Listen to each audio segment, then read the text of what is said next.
بسم اللہ الرحمن الرحیم۔ ٹی جے سپیکس کے معزز ناظرین السلام علیکم۔ ناظرین محترم، پانی اللہ کی ایک بہت بڑی نعمت ہے۔ اس کے بغیر جاندار چیز کا زندہ رہنا ناممکن ہے۔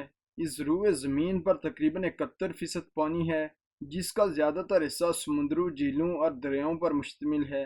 قدرت کی ایک بڑی مخلوق سمندروں میں رہتی ہے، جن میں دیو قامت مچھلیاں، مگرمچھ، دوسرے سمندری جانور اور پودے شامل ہیں۔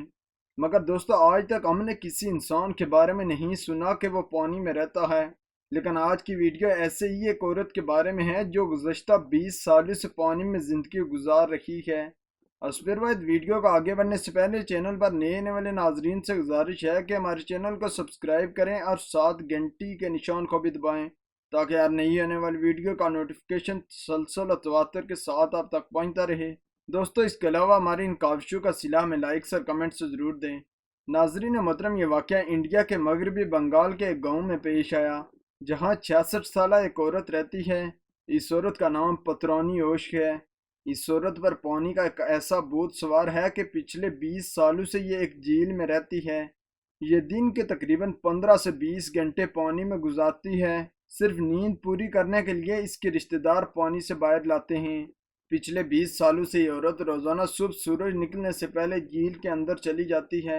یہ جھیل کی ایک ایسی جگہ جاتی ہے جہاں پانی میں آسانی سے کھڑی ہو سکے یا بیٹھ سکے، اور اس کے سر کے اوپر کسی چیز کا سایہ بھی ہو۔ صرف اس کا منہ پانی سے باہر ہوتا ہے تاکہ سانس لے سکے۔ پھر اگلے 16 گھنٹوں تک اسی جھیل کے اندر کھڑی رہتی ہے۔ کہتے ہیں کہ 1999 میں اس عورت کو ایک پراسرار بیماری لاحق ہوئی، جس سے اس کی جلد جلنا شروع ہو گئی۔ اب صرف اس کو پانی میں آ کر ہی سکون ملتا ہے۔ اس طرح یہ عورت اپنے اس درد کو کم کرنے کے لیے جھیل میں جانا شروع ہو گئی۔ اب اس کو ایسا کرتے ہوئے 20 سال ہو گئے۔ جو ہی اندھیرے کے آثار نمودار ہونا شروع ہو جاتے ہیں، اس کو پانی سے باہر نکال لیا جاتا ہے تاکہ یہ اپنی نیند پوری کر سکے۔ اس گاؤں کے لوگ انتہائی غریب ہیں اور اس کی فیملی اس کا علاج کرنے کا خرچہ برداشت نہیں کر سکتی۔ بھارت میں لوگ اس کو جل پری کے نام سے پکارتے ہیں۔ کھانے میں صرف یہ چاول ہی کھا سکتی ہے، اور وہ بھی اس کے رشتہ دار اس کو پانی میں لا کر دیتے ہیں۔ جب یہ عورت پانی میں ہوتی ہے تو اس کے رشتہ دار پتہ کرنے کے لیے اس کو ہر وقت آ کر دیکھتے رہتے ہیں تاکہ اس کے حال چال کا پتہ چل سکے۔ اکثر ماہرین کا یہ کہنا ہے کہ یہ عورت ایک دن اس جھیل کا حصہ بن جائے گی۔ دوستو، اس گاؤں والوں کا ماننا ہے کہ اس عورت کی جلد سورج کی گرمی محسوس نہیں کر سکتی۔ جو ہی سورج طلوع ہوتا ہے تو اس کا جسم جلنا شروع ہو جاتا ہے، اس لیے یہ سورج طلوع ہونے سے پہلے جھیل میں چلی جاتی ہے، اور جو ہی سورج مکمل غروب ہو جاتا ہے تو رات کے وقت اس کو پانی سے باہر لے آتے ہیں۔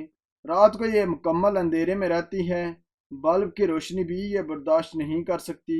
آگ کی تپش اور دوسری کسی بھی چیز کی حرارت سے اس کا جسم جلنا شروع ہو جاتا ہے، اس لیے یہ دن بھر جھیل میں گزارتی ہے، اور رات کے اندھیرے میں اس کو گھر لے آتے ہیں۔ جھیل کے پانی میں اس کو ٹھنڈک محسوس ہوتی ہے اور اس کا جسم جلنا بھی کم ہو جاتا ہے۔ تو دوستو، اگر آپ کو ہماری یہ ویڈیو اچھی لگی ہے تو اس کو لائک کریں، اپنے دوستوں کے ساتھ شیئر بھی کریں۔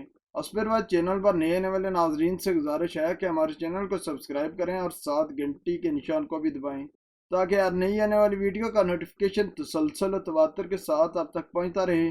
تب تک فی امان اللہ۔